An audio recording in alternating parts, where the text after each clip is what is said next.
Welcome back to our 2014 presidential debate. Now shifting our focus a little more outwards, our last topic will be foreign affairs. Starting off with Ms. Bosa. In the event of a military attack on the United States by a foreign military or terrorist organization, what would your plan of action be? In other words, what would your administration do in order to prevent such an attack from occurring in the future? We want to have a strong military for the defense, but we also want to stay out of other countries and work on America. Right now, the system we have is working, as I've mentioned before with the man who attacked the White House. We have government regulations and control of people coming in and out. We have people making sure that terrorists and people who want to hurt American citizens are not coming in. But we need to be prepared, which is what the military is for. And if we're prepared, we should be okay. Well, terrorism is something that you really cannot plan for. It is an unprecedented attack, but with increased intelligence and directed intelligence, that's how we'd like to address terrorism. Also, as Talia mentioned, by reducing our foreign involvement in unnecessary conflicts, the less enemies we make, the less enemies we have to worry about. And also, for a foreign military to attack the U.S., honestly, we've got two big oceans by our side. We've got great neighbors right now, so we don't have to worry about as much a planned military attack as we do a terrorist attack. Thank you, Mr. Patel.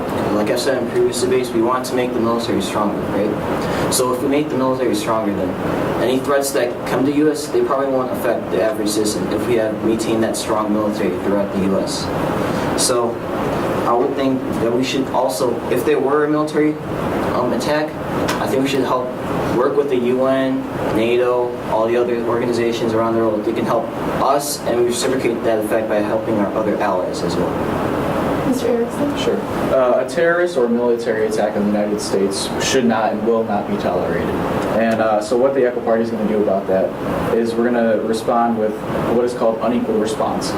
What basically states is that if you have a ship in the Navy and you sink one of our ships in the Navy, well, then maybe it's our job to sink your entire Navy, because it should not be, you should not be allowed to just go and do these threats to the American people like that and not expect anything in return. And that's what these terrorist groups and other things, they feel like today. They feel, oh, if I can get into the Americans and stuff and get into their heads and do these certain attacks, that's not okay. But they don't understand that, and they need to. Thank you. Rebuttals? Zach, the problem with your approach is that ISIS did not have a single navy. They're dispersed around the world, and you cannot just single My them out. Navy was just an example. Yes, but no, going off of that example, ISIS did not have a base that says, this is for ISIS. This is where we house everything. ISIS is trying to appeal to the whole world, trying to appeal as an Islamic extremist group, and you cannot just target them out in plainly. That's the whole point of terrorism, to go in with camouflage yourself with the crowd and then have an attack. ISIS is an idea. You can't eradicate a way of thinking completely. There are still Nazis in the world. Well, obviously I'm not going to eradicate a way of thinking. I'm just But that's pointing out. the I'm not whole saying point. ISIS. Well, then what's the point of American us? example? You have to have a different plan for everything. You can't have the same plan. But you just for every single situation. but you just said for every single attack we're going to have overwhelming force. We're not to gonna try have and overwhelming eradicate. force, Well, but what's we the can't- point we of can't- overwhelming force? To try and eradicate the whole idea. So what do you think we should do? You think if they behead one of our journalists, we should behead one of theirs? Good afternoon, Maroons. Sorry for the brief interruption, but I've handled it. Now, candidates, please continue.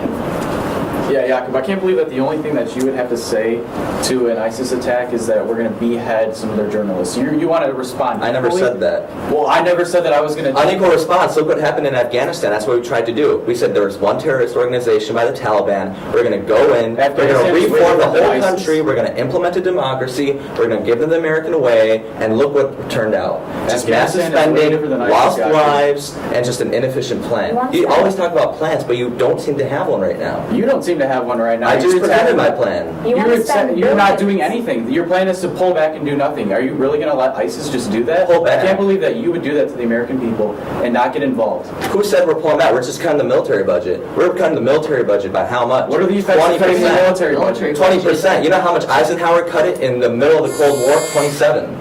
This is a tough place to cut off. but obviously we can continue this debate at our next town hall debate. Now, each of the candidates are allowed 1 to 2 minutes for a closing statement. Mr. Erickson, we'll start off with you. Sure. As I said before, the Echo Party strives for three main things, and that's lowering taxes, getting people the best education that they can, and clean and domestic energy, and creating jobs in America.